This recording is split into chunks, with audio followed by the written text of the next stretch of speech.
Hello guys! Welcome back sa ating channel. Ang channel na kung saan ay marami kang matututunang aral na di mo pa nalalaman.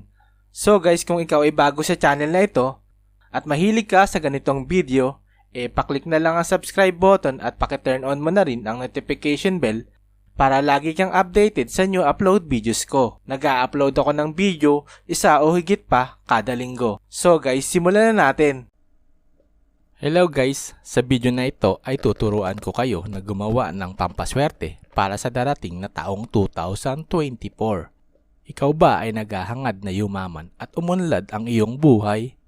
Nababagay ang video na ito para sa iyo. Ang tawag dito ay Prosperity Bowl. So guys, simulan na natin. Maghanda lamang ng kinakailangan na sasabihin ko at sundin ng step by step na paraan. Ang una ay kumuha ng isang malinis na bowl na di masyadong malaki. Pwede ang ceramic, wood, metal, crystal at glass. At lagyan ito ng bulak sa gitna. Tandaan na ang bulak ay sumisimbolo ng maliwanag na buhay, easy money at tagumpay. Ang sumunod, maglagay ng malagkit na bigas sa ibabaw ng bulak at punuin ang bowl, katulad ng makikita sa video. Ang malagkit na bigas ay nagdadala ng magandang ani, close bonding ng pamilya, business partners, client, at mga mabubuting kaibigan. Ito rin ay sumisimbolo ng wealth at success, fertility at good health.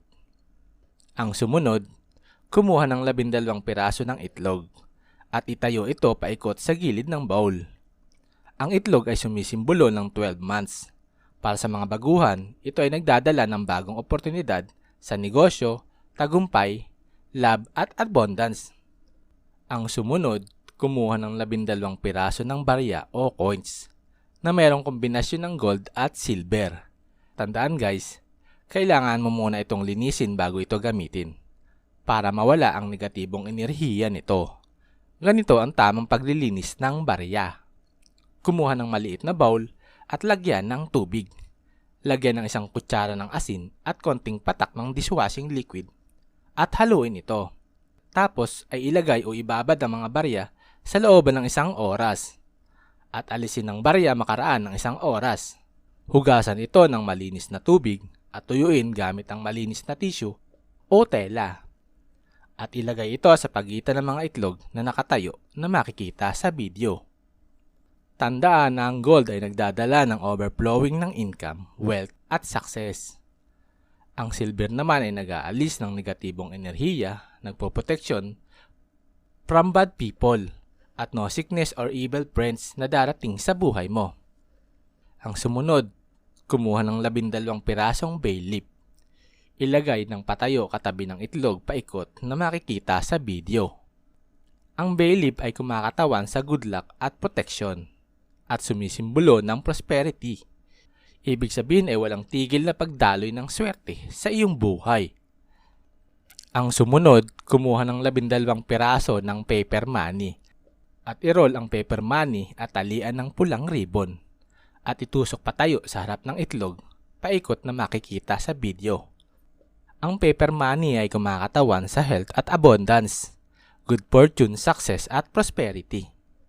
At ang pulang ribbon naman ay pinaniniwalaan na naghahatak ng pera para sa taong 2024.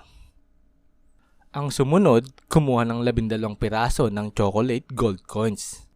Ilagay ang chocolate gold coins sa ibabaw ng bigas na magkakasunod na nakapatong ang konting bahagi ng coins sa isa't isa, paikot na makikita sa video.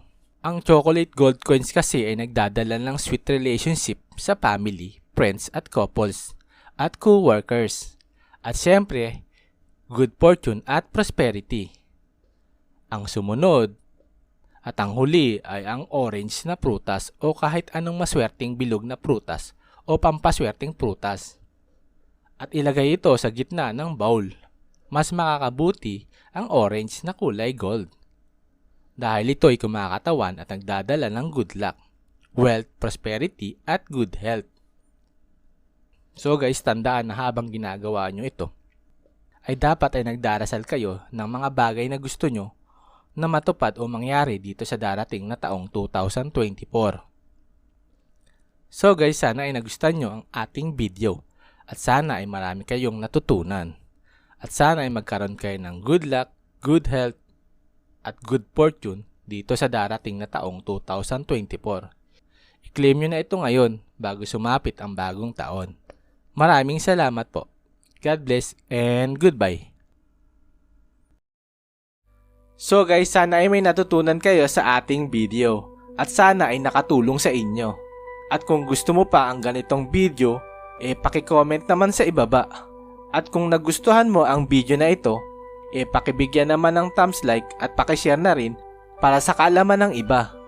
At huwag kalimutang mag-subscribe, pindutin ang bell para lagi kang updated sa bagong upload videos ko. As always, like and share.